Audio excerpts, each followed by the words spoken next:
네, 세금이 도입되었을 때 우리 이제 조금 전에 봤던 내용은 그 대략 한 반반씩 부담하는 것처럼 이야기를 했었습니다. 대략 50센트, 50센트. 그런데 누가 얼마만큼의 경제적 부담을 지게 되는가는 사실 뭐에 따라서 달라지냐면 바로 어떤 뭐 수요 곡선 혹은 공급 곡선 중에서 어떤 것이 더 탄력적이냐에 따라 경제적 부담이 달라질 수 있습니다. 다시 말하면 임금 탄력성이 되겠죠. 노동 공급의 임금 탄력성 혹은 노동 수요의 임금 탄력성을 우리가 계산할 수 있는데 어떤 곡선이 더 탄력적이냐에 따라서 뭐 누구에게 과세하는가는 중요하지 않으니까요. 과세가 누구에게 되든 상관없이 경제적 부담분이 서로 달라질 수 있습니다. 우선 세금이 들어왔을 때 가격이 변할 텐데 당연히 세금이 들어오게 되면 기업은 전보다 더 높은 임금을 지급해야 되고요. 그 다음에 노동자들은 전보다 더 적은 임금을 받고 집에 가져가게 됩니다. 그러면 결국 기업 입장에서는 임금이 상승하는 것이고 노동자 입장에서는 임금이 하락하는 거잖아요. 이건 일종의 가격의 변화라고 할 수 있습니다. 그래서 임금 탄력성 혹은 가격 탄력성이라고 하는 것은 가격의 변화를 얼마나 잘 피하는가를 측정하는 거예요. 얼마나 잘 피하는가. 그러니까 잘 피하면 잘 피할수록 우리가 탄력적이라고 얘기하는 것이죠. 그래서 만약에 똑같이 임금이 변했을 때 뭐 상승할 수도 있고 하락할 수도 있으니까요. 똑같이 임금이 변했을 때 이걸 매우 잘 피한다면 그건 매우 탄력적인 것이고 거의 피하지 못한다면 그러니까 임금이 떨어졌음에도 불구하고 사실 사람들이 노동 공급을 줄여야 맞는데 노동 시간을 줄여야 맞는데 잘 피하지 못한다고 한다면 노동자들이 임금이 하락했음에도 불구하고 노동 시간을 줄이지 못하는 거라고 할 수 있겠죠. 예를 들어서 임금이 하락해요. 그러면 잘 피한다면 그러니까 노동을 공급하는 노동자들이 잘 피한다면 그러면 노동 시간을 줄이는 거죠. 그러니까 빠르게 줄일 수 있어요. 그게 잘 피한다는 뜻입니다. 이 말은 바로 노동 공급의 임금 탄력성이 비교적 큰 거예요. 반대로 잘 피하지 못한다면 임금이 하락했음에도 불구하고 이걸 잘 피하지 못한다는 얘기는 여전히 비슷한 시간 노동을 하는 것이죠. 노동 시간을 잘 줄이지 못한다는 뜻입니다. 잘 줄이지 못한다. 그렇다면 이 경우에는 우리가 뭐라고 얘기할 수 있냐면 노동 공급의 임금 탄력성이 상대적으로 작다고 얘기할 수 있습니다. 그래서 뭐 정부가 페이롤 텍스와 같은 어떤 조세 제도를 도입하게 된다면 양쪽 다 경제적 부담을 지게 되는데 탄력성이 큰 쪽이 세금을 더 잘 피할 수 있기 때문에 탄력성이 높은 쪽의 경제적 부담이 상대적으로 작아집니다. 어느 쪽이든 수요 측면이든 공급 측면이든 탄력성이 클수록 잘 피할수록이겠죠. 클수록 경제적 부담은 작아집니다.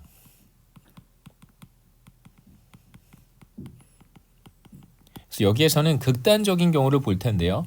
어떤 극단적인 경우냐면 노동 수요는 전과 비슷하게 생겼는데 노동 수요 곡선은 전과 비슷하게 생겼는데 노동 공급 곡선이 수직선의 형태를 취하는 경우라고 할 수 있습니다. 이렇게 노동 공급 곡선이 수직선이에요. 다시 말하면 노동 공급은 완전 비탄력적입니다.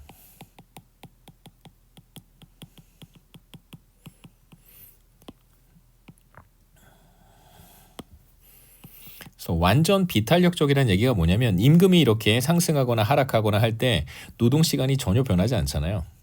혹은 일하는 사람들의 숫자가 전혀 변하지 않습니다. 여전히 이 제로에 머물러 있어요.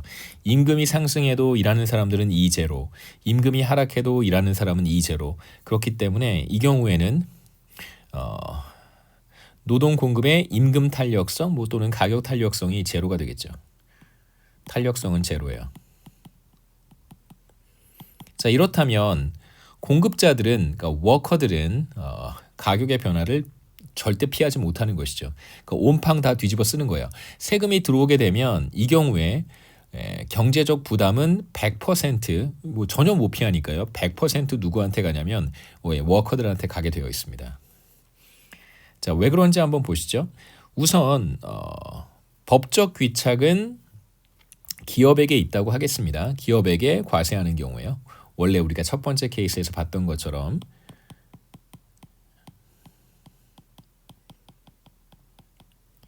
그러면 우리가 그냥 일반적으로 얘기했을 때는 기업에게 과세를 한다고 하더라도 법적 귀착이 기업에게 있다고 하더라도 워커와 펌 모두 다 경제적 부담을 진다는 거잖아요. 그런데 지금 그 결론이 여기에는 적용되지 않습니다. 왜냐하면 노동 공급이 완전 비탄력적이기 때문에 그래요. 그래서 우선 기업에게 과세를 했기 때문에 노동 수요 곡선이 이렇게 아래쪽으로 이동하겠죠. 세금의 크기만큼. 1달러만큼 노동 수요 곡선이 아래쪽으로 이동합니다. 지불용의 금액이 1달러만큼 떨어지는 거죠. 그러면 여러분은 새로운 균형을 찾을 수 있어요. 새로운 균형이 B가 되겠죠.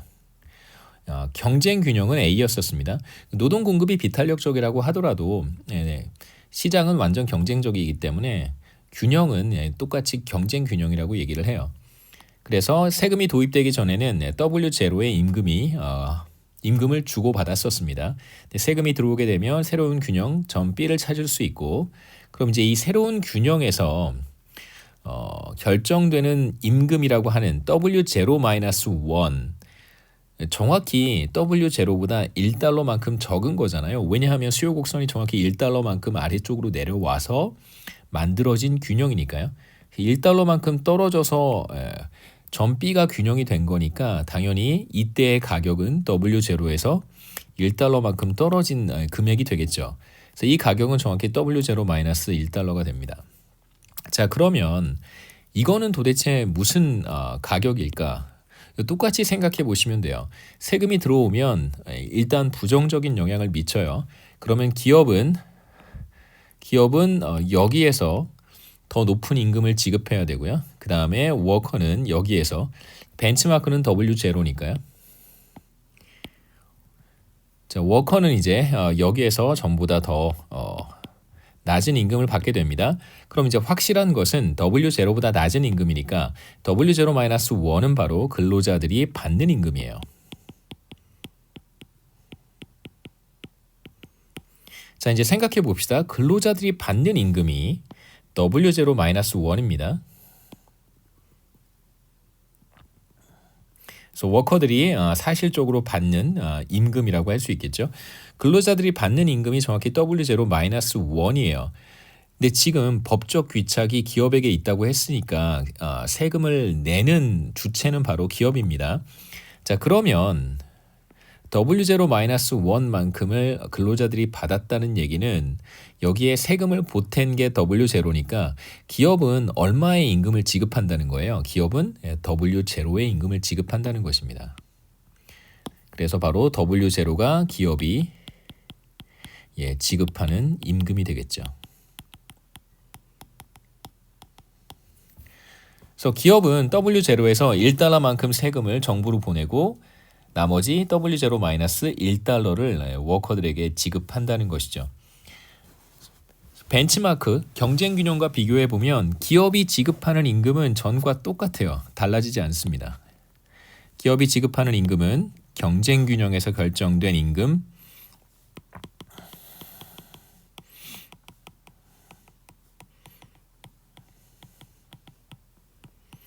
다시 말하면 세금이 들어와도 기업이 손해를 보는 것은 전혀 없습니다.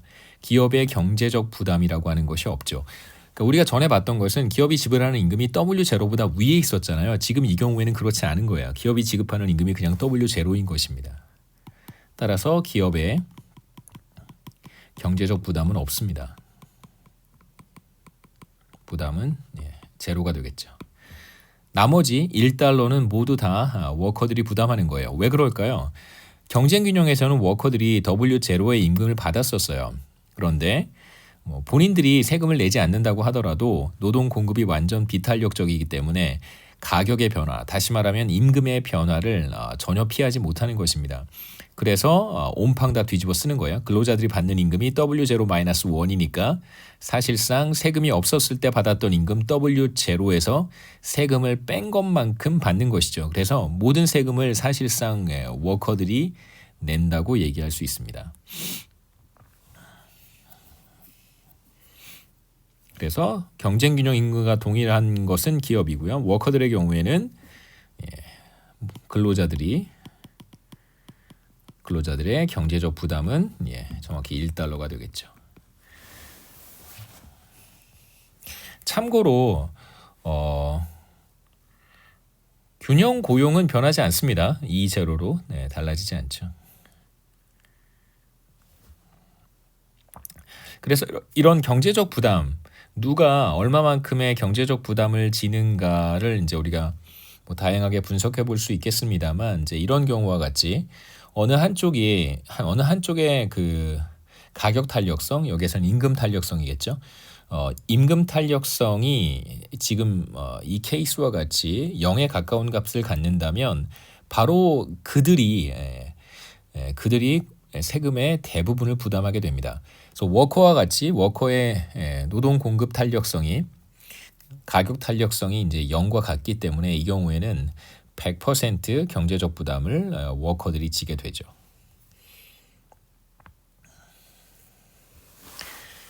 이제 그 세금을 통해서 자중 손실이라고 하는 것이 발생한다는 얘기를 여러분 뭐 미시경제학에서 배우셨을 거라고 생각합니다. 그래서 여기에서는 이제 deadweight loss에 대한 이야기를 할 텐데요. deadweight loss를 이제 자중 손실이라고 번역합니다.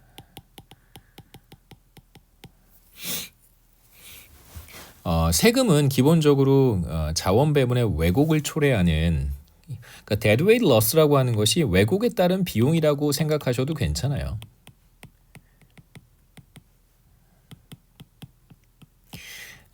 뭐 이제 경제 내 자원 배분의 왜곡을 초래하는 요인들이 여러 가지가 있는데 대표적으로 디스토션이라고 하죠. 자원 배분의 왜곡을 초래하는 뭐 여러 가지 것들 중에 하나가 바로 세금입니다. 텍스가 바로 자원 배분의 왜곡을 초래하는 것이죠. 그 왜곡을 초래한다고 하는 것이 가만 내버려 뒀었으면 경쟁 균형은 파레토 최적인데 여기에 이제 과세를 하게 되면 자원 배분의 왜곡이 발생해서 결국은 효율성으로부터 멀어지는 결과가 초래된다는 것입니다.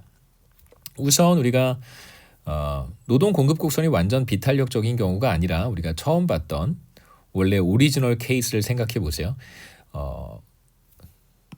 이런 경우 노동 공급 곡선 이렇게 생겼고 수요 곡선 이렇게 생긴 경우, 자, 이 경우에 만약에 페이롤 텍스가 도입된다면 새로운 균형에서 뭐 누구에게 과세하든 상관없이 새로운 균형에서 고용은 감소합니다. 기업들에게 과세를 한다면, 첫 번째 케이스, 기업들에게 과세를 한다면 지불용의 금액이 당연히 떨어질 테니까 전보다 더 적은 사람들을 채용하려고 하는 거고요. 워커들에게 과세를 하는 경우에는 당연히 최소한 받아야 되는 금액이 전보다 높고 결국은 이제 새로운 균형에서 워커들이 받는 임금 수준이 전부 다 떨어지기 때문에 일을 하고자 하는 사람들이 경쟁 균형과 비교했을 때 당연히 적을 수밖에 없습니다. 그래서 고용은 감소하게 되는데 이 고용의 감소가 사실 얼마나 많은 사람들이 일을 하는가 다시 한번 생각해 보죠. 그림이 뭐 다음 슬라이드에 나오긴 하는데 여기서 한번 다시 생각해 보겠습니다.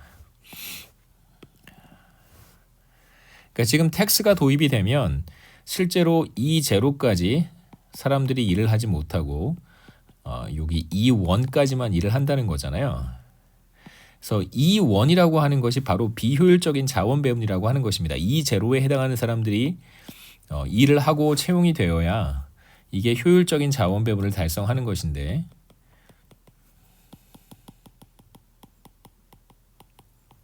세금이 들어오게 되면 E0까지 사람들이 뭐 일을 하거나 채용되지 못하고 그거보다 적은 E1에 해당하는 사람들만 일을 한다는 것이죠.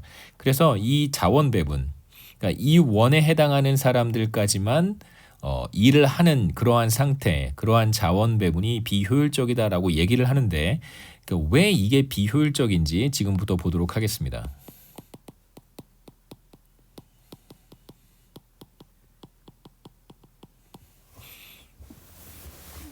그래서 효율성을 판단하는 이제 중요한 기준이 우리가 수업 시간에 얘기했던 바로 컨슈머 서플러스, 프로듀서 서플러스 이제 잉여의 개념을 쓰는 것이죠. 그래서 근로자들의 잉여와 기업의 잉여 이걸 가지고 왜 이게 효율적이지 않은지를 우리가 판단할 수 있습니다.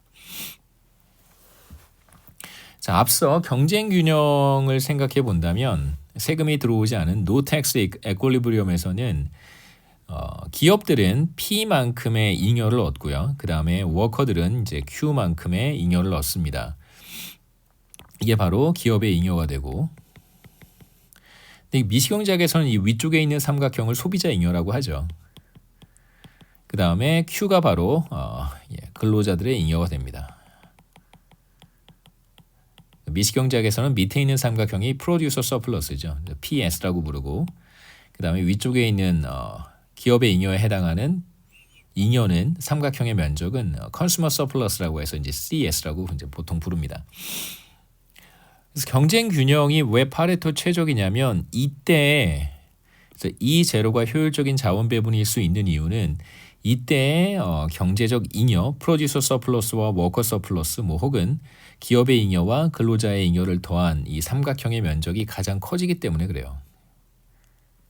이거보다 더 큰 삼각형을 만들 수 없습니다. 그러니까 이 제로가 가장 큰 삼각형을 만들어낼 수 있는 거래량이 되는 것입니다. 그러니까 이만큼을 고용하고 이만큼의 사람들이 일을 할 때 가장 큰 잉여를 달성할 수 있어요. 이 둘을 합쳐놓은 것을 경제적 잉여라고 부르도록 하겠습니다.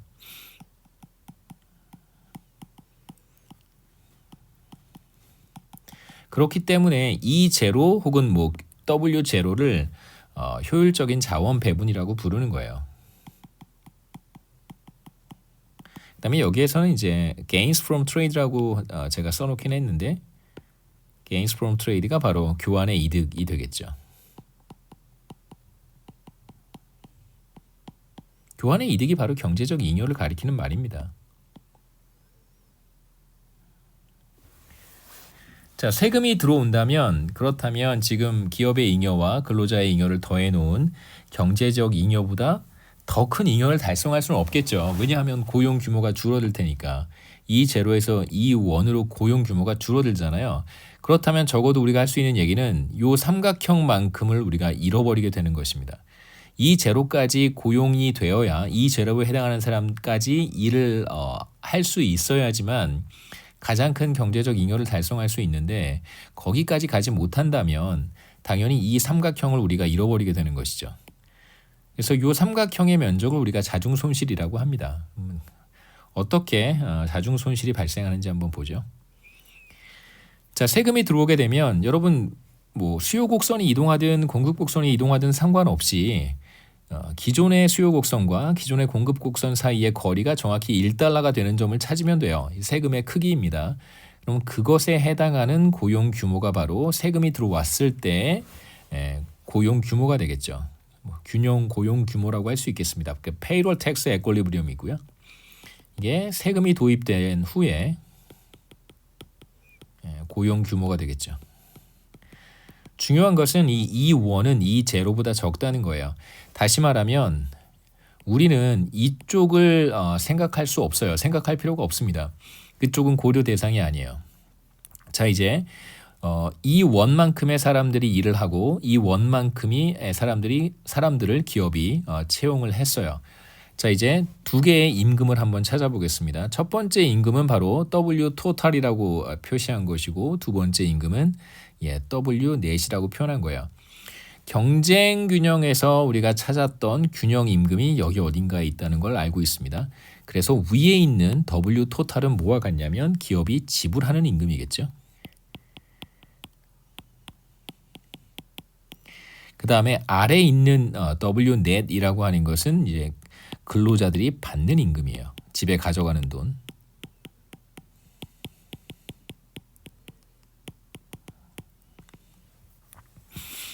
자, 이제 한번 생각해 봅시다. 근로자들이 받는 임금부터 한번 보죠. 근로자들이 받는 임금이 W4이에요. 너무 길게 그리면 또 헷갈리니까요. W4부터 생각해 보겠습니다. 자, 그러면 근로자들이 받는 임금은 누구든 상관없이 모든 사람들이 W4을 받게 되는 거죠. 그러면 자신의 최소 수용 금액 혹은 자신의 뭐 리저베이션 웨이지가 W4보다 작은 사람들만 일을 합니다. 그래서 어떤 사람들만 일을 하냐면 여기에 있는 사람들만 일을 하겠죠.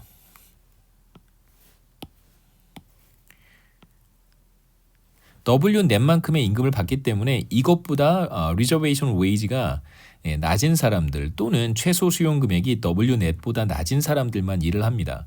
그러면 실제로 일을 하는 사람들이 얻는 잉여라고 하는 것은 바로 요 밑에 면적이 되겠죠. 그래서 Q 스타가 바로 워커들의 근로자들의 잉여가 됩니다. 세금이 도입된 이후에 근로자들의 잉여가 되고요. 그다음에 이제 두 번째로 기업이 지불하는 임금을 한번 생각해 보죠.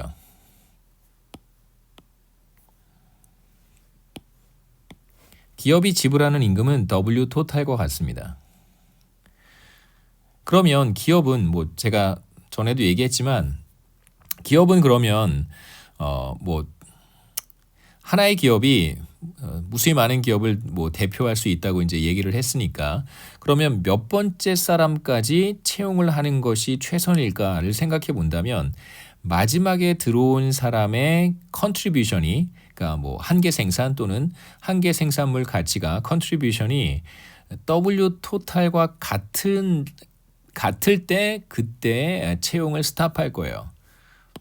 계속 사람을 채용을 하다가 언제 스탑하냐면 마지막 사람의 한계 생산이 또는 한계 생산물 가치가 자신이 지불하는 기업이 지불하는 W 토탈과 같아지면 그때 멈추겠죠. 그 점이 바로 E1입니다. 그래서 다시 말하면 기업의 한계 생산물 가치가 자신이 지불하는 임금보다 높을 때까지만 혹은 같을 때까지만 고용을 하겠죠. 그래서 여기서 멈출 거예요. 바로 E1에서 멈추게 됩니다. 이거 좀 지워버리죠. 여기까지 채용하겠죠. 그러면 뭐 첫 번째 사람, 두 번째 사람 다 생각해 보면 첫 번째 사람의 한계 생산은 꽤 높잖아요. 그래서 이만큼의 잉여를 받는 것이고 마찬가지로 E1까지 채용을 하게 되면 기업이 얻는 잉여는 서플러스는 바로 자신이 지불하는 가격과 수요 곡선 사이의 면적이 됩니다. 그래서 이게 바로 P스타고요. P스타는 기업의 잉여가 돼요. 그 다음에 이제 마지막으로 생각해 봐야 되는 것은 뭐 누구에게 과세를 하는지는 사실 중요하지 않지만 기업에게 과세를 했다고 한번 해보죠. 기업에게 과세를 했습니다. 한 사람당 뭐 편의상 제가 이제 무슨 가정을 했냐면 한 사람당 1시간씩만 일을 한다라고 가정을 했어요.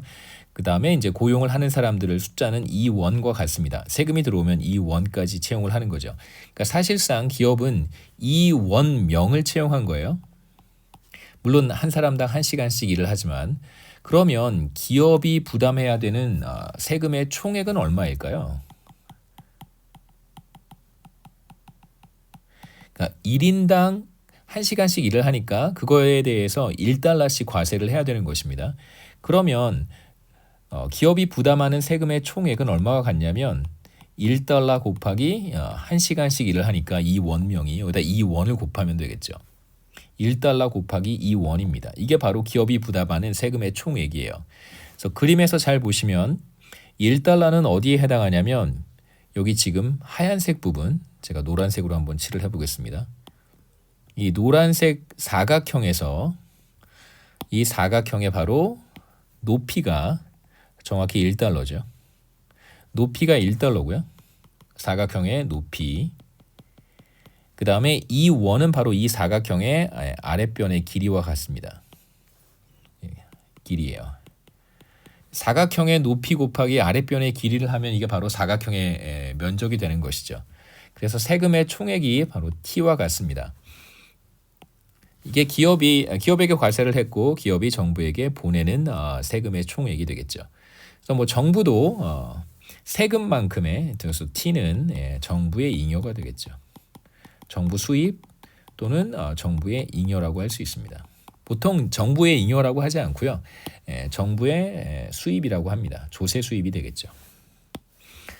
그렇게 해서 만약에 과세를 하게 된다면 페이롤 텍스를 과세를 하게 된다면 근로자의 잉여는 Q스타만큼 발생하고 기업의 잉여는 P스타만큼 발생하고 그 다음에 정부의 수입 세수가 T만큼 발생합니다. 그리고 끝이에요. 왜냐하면 이 원까지만 채용을 하기 때문에 여기까지만 우리가 생각해 봐야 되겠죠. 그러면 경쟁균형과 비교해서 뭐가 더 좋은가? 그럼 우리가 확실하게 얘기할 수 있습니다. 경쟁균형이 더 좋죠. 정리를 해보면 세금이 도입이 되면 기업의 잉여는 P스타만큼 발생하고요. 근로자의 잉여는 Q스타만큼 발생합니다. 그 다음에 정부의 수입도 발생하겠죠. 세수가 T만큼 발생해요. 이게 바로 이 셋을 더해 놓은 것이 바로 페이롤 텍스가 도입이 되었을 때 경제적 잉여 또는 교환의 이득이라고 할 수 있습니다. 교환의 이득이에요.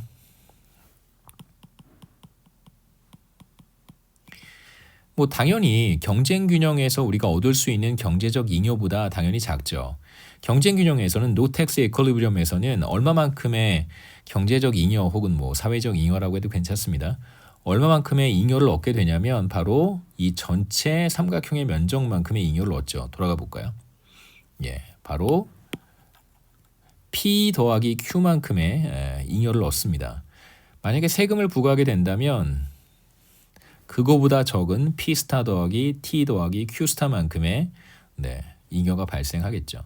그래서 얼마만큼이 사라지냐면 바로 DL이라고 표시한 이마만큼의 이 삼각형의 면적만큼의 잉여가 사라져요. 이게 바로 자중손실입니다. 기본적인 아이디어는 자중손실이 발생하는 기본적인 아이디어는 거래량이 충분히 늘어나지 못하기 때문에 그런 거예요.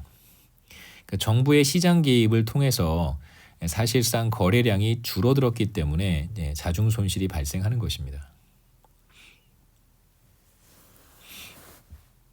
그래서 지금 경쟁 시장에 정부가 세금을 도입하게 된다면 급여세를 도입하게 된다면 경제적 잉여는 당연히 줄어들게 되겠죠.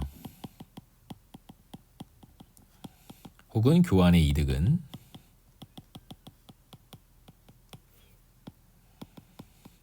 감소합니다. 얼마만큼 감소할까요? 감소의 크기는 바로 자중손실의 크기만큼 deadweight loss만큼 감소합니다. 세금이 크면 클수록 지금 1달러의 경우에 자중손실과 세금이 크면 2달러의 세금을 도입한다면 사실상 자중손실은 더 커지겠죠. 왜 그럴까요? 지금 1달러일 때 고용 규모가 2원이니까 만약 2달러라고 한다면 그럼 뭐 여기 어디쯤 있겠죠. 그렇죠? 그러면 그때 고용 규모는 훨씬 더 작을 거예요. 2. 그러면 자중손실은 이마만큼으로 더 확대가 되겠죠. 고용 규모가 효율적인 자원 배분을 달성할 수 있는 고용 규모 2제로보다 훨씬 더 작기 때문에 그렇습니다.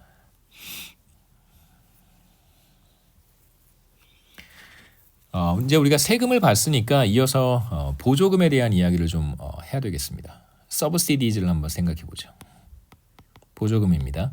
보조금은 그 세금과 정반대 방향으로 작동을 해요. 보조금은 이제 정부가 뭐 예산이 있어서 뭐 지금 우리가 보려고 하는 얘는 이제 고용 보조금에 해당되는 건데 기업이 한 사람 이제 1시간이겠죠. 그렇죠? 한 사람이 1시간씩만 일한다고 했으니까 1인 1시간입니다. 그냥 그렇게 한번 가정해 보죠. 한 사람이 한 시간씩 일을 하는데 만약에 한 사람을 더 채용한다는 얘기는 1시간을 더 쓰겠다는 얘기입니다. 한 사람을 더 채용한다면 그렇다면 이제 정부가 1달러만큼의 보조금을 주는 거예요. 아까는 정반대로 기업이 한 사람을 더 고용한다면 $1의 세금을 내야 됐었는데 지금 이 경우에는 한 사람을 더 고용한다면 정부가 잘했다, 고용을 늘렸으니까 잘했다라고 하고 $1만큼의 보조금을 받는 경우라고 할 수 있습니다. 그래서 보통 이제 보조금의 목적은 기업으로 하여금, 지금 보려고 하는 것은 고용 보조금인데 기업으로 하여금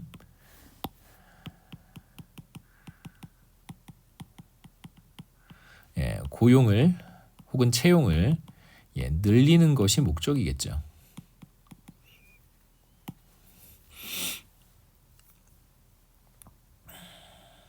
그래서 보조금을 우리가 뭐 텍스 크레딧이라고 부르기도 합니다. 서브시디즈를 텍스 크레딧이라고 불러요. 그러니까 크레딧이라고 하는 건 제가 뭐 우리가 이제 1장에서 언더 인컴 텍스 크레딧에 대한 EITC에서 봤던 것처럼 크레딧은 여기에 이제 텍스가 같이 따라 붙기는 하지만 텍스 크레딧이라고 하면 이건 내가 내는 세금이 아니라 받는 돈이라고 생각하셔야 됩니다. 정부로부터 받는 돈입니다. 뭐 다양한 서브시디 프로그램을 보조금 정책을 우리가 생각해 볼 수 있는데 여기에서는 이제 정부가 1인 1시간이라고 했을 때 한 사람을 더 고용할 때 정부로부터 $1를 받는다. 이렇게 생각하시면 되겠습니다. 자, 그러면 기업이 받는 돈입니다. 워커가 받는 돈이 아니라 기업이 받는 돈이기 때문에 반드시 수요 곡선이 이동할 거예요. 기업이 받는 돈이어서 수요 곡선이 이동합니다. 앞서 페이롤 텍스에서 봤던 것처럼 급여세를 기업에게 과세한다면 당연히 기업의 수요 곡선이 어떤 방향으로 움직이냐면 어떤 방향으로 움직이나요? 수요 곡선을 지불용의 금액이라고 얘기했으니까 텍스의 경우에는 수요 곡선이 아래쪽으로 이동했습니다. 지불용의 금액이 떨어질 수밖에 없겠죠. 세금의 크기만큼. 텍스의 경우에는 이제 아래쪽으로 이동을 해요. 수요 곡선이. 근데 지금 우리가 보고 싶은 것은 보조금입니다. 텍스 크레딧이니까 보조금의 경우는 어느 쪽으로 움직일까요? 지불용의 금액이 전보다 더 높아지겠죠. 그래서 위쪽으로 움직입니다. 반대 방향으로 작동해요. 이 둘은 반대 방향으로 작동합니다. 그래서 고용보조금을 기업에게 지급하는 경우 기업의 지불용의 금액은 전보다 이렇게 위쪽으로 이동하겠죠. 보조금의 크기만큼 $1입니다. 보조금의 크기만큼 노동수요 곡선은 위쪽으로 이동합니다.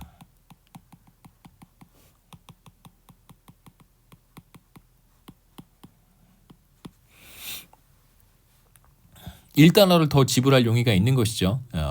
보조금을 받게 될 테니까. 자, 이제 점 A는 전과 마찬가지로 경쟁 균형이고요.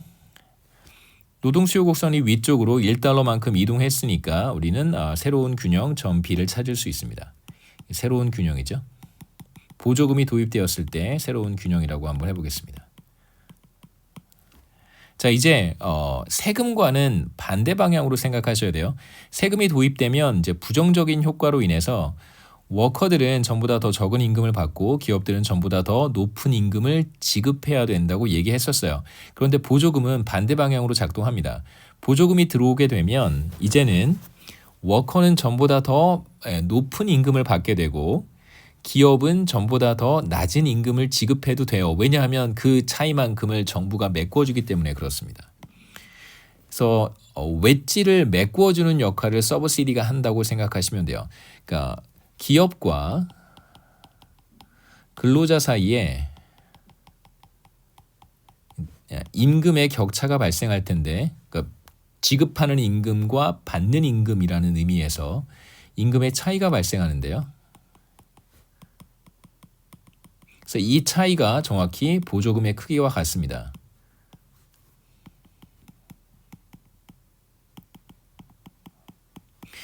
자, 이제 한번 생각해 보시죠. $10가 경쟁 균형이라고 했어요. 그렇다면 이제 이 위쪽에 있는 어떤 가격은 뭐라고 부를 수 있을까요?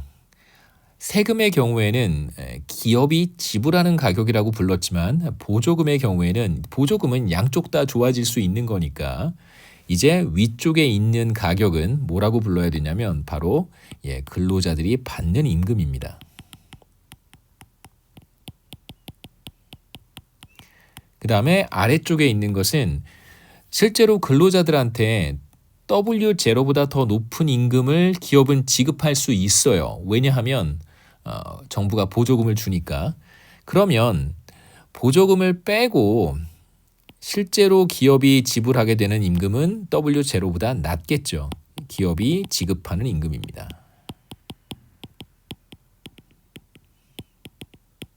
그래서 이 차이만큼이 바로 보조금이라고 할 수 있겠죠. 이 차이가 검정색으로 하겠습니다. 이 차이가 바로 보조금입니다. 자, 기업에게 지급하는 것이니까 수요 곡선이 위쪽으로 이동했고요. 우리는 새로운 균형 B를 찾을 수 있습니다. 그러면 여기에서 균형 임금을 우리가 찾아볼 수 있겠죠. 바로 W1입니다. 그래서 앞서 경쟁 균형이 A고 그때 임금이 $10 W0라고 했으니까요. $10보다 더 높은 임금이에요. 그러면 W1은 무슨 임금이냐면 바로 워커들이 근로자들이 받는 임금이 되겠죠. 전보다 더 높은 임금을 받는 거예요.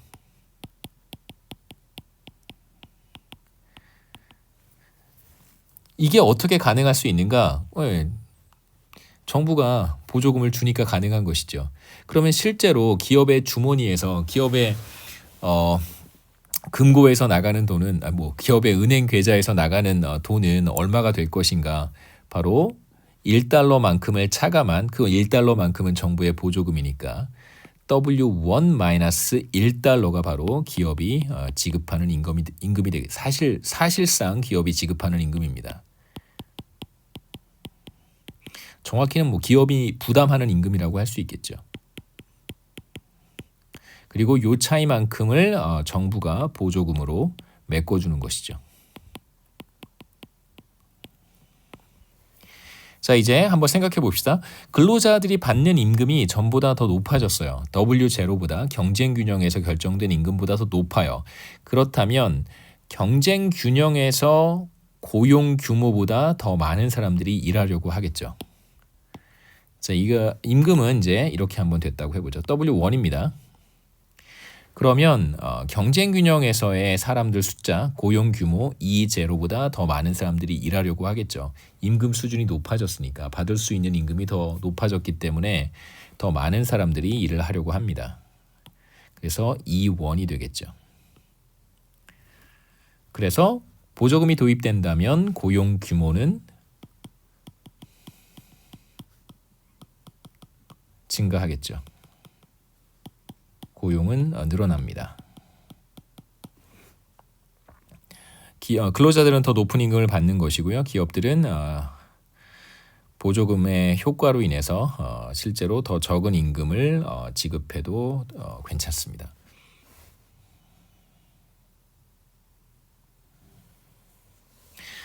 네, 여기까지가 이제 정부의 정책에 대한 효과를 본 거고요. 그래서 마지막 섹션은 그 모납소니에 대한 이야기입니다. 그러니까 경쟁적이지 않은 시장을 우리가 한번 분석해 볼 필요도 있을 것 같아서 그래서 모납소니에 대한 이야기는 또 이어지는 동영상에서 계속하도록 하겠습니다.